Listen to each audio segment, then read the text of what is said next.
কোরবানি ঈদ মানেই ত্যাগ, ভালোবাসা আর আল্লাহর প্রতি পূর্ণ বিশ্বাস।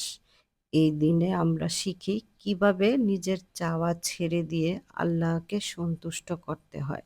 এটা শুধু পশু কোরবানির দিন নয়, মনের ভেতরের অহংকারকে কোরবানি দেওয়ারও সময়। তাই আমাদের সবার উচিত আল্লাহকে সন্তুষ্ট করার জন্য পরিপূর্ণ তাকওয়ার সাথে কোরবানি পালন করা।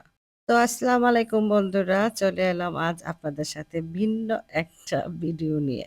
হ্যাঁ বন্ধুরা, যেহেতু সামনে আমাদের কোরবানির ঈদ, তাই আজকে আপনাদের সাথে শেয়ার করতে যাচ্ছি আমাদের কোরবানিদের এবারের গরু।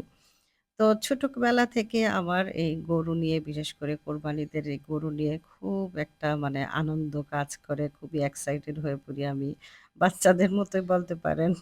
তো যাই হোক, আমার খুবই ভালো লাগে এই কোরবানিদের কোরবানি। আসলে কি কোরবানি দেওয়ার মানে তো হচ্ছে যে, যে জিনিস বা যে মানে প্রাণীকে আপনি কোরবানি দিতে যাচ্ছেন তার প্রতি ভালোবাসা সৃষ্টি করা, সেটা হচ্ছে মূল। আল্লাহ পাক কিন্তু মানে গরু কতটুক বড় ছোট এসব দেখবেন না। আল্লাহ পাক দেখবেন আমাদের মন, আমাদের নিয়ত, আমরা কিভাবে আল্লাহকে সন্তুষ্ট করার জন্য কি কোরবানি দিচ্ছি এসব।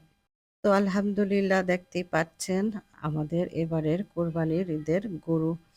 তো বরাবরের মতনই আমরা যেহেতু জয়েন্ট ফ্যামিলি আর আমার হাসব্যান্ডরা ওরা যমজ ভাই টুইন। তো আমাদের বরাবরই প্রায় সময় বলতে কি প্রায় মেক্সিমাম সময় আমাদের প্রায় এক রকমের মানে কাছাকাছি দেখতে গরু আসে। তো আল্লাহ পাকের রিজিক আমাদের জন্য যা লিখে রেখেছেন আলহামদুলিল্লাহ, আল্লাহর কাছে শুকরিয়া। তো এই হলো আমাদের এবারের কোরবানি দেওয়ার গরু। তো এগুলো আমরা নিয়ে এসেছি বন্দর থেকে, বন্দর যে কাইক্কাটেক বলে সেখান থেকে।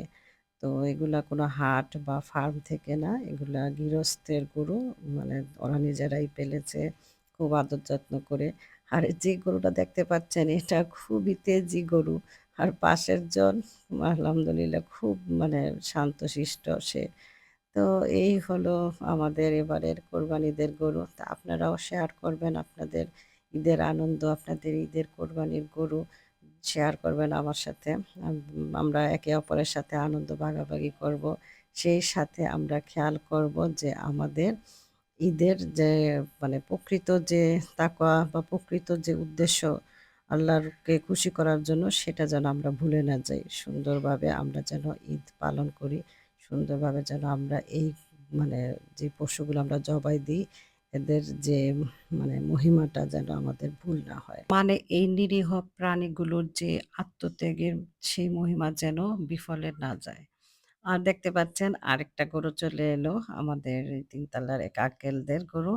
তো আরো গরু আসবে, সেগুলো আবার শেয়ার করব আপনাদের সাথে। আর আশেপাশে কত ক্ষুদে দর্শক বা আমরা সবাই এখন ভিড় করে থাকবো এইসব গরু নিয়ে। তো আজ এ পর্যন্তই। ভালো থাকবেন। আবার দেখা হবে। আল্লাহ হাফেজ।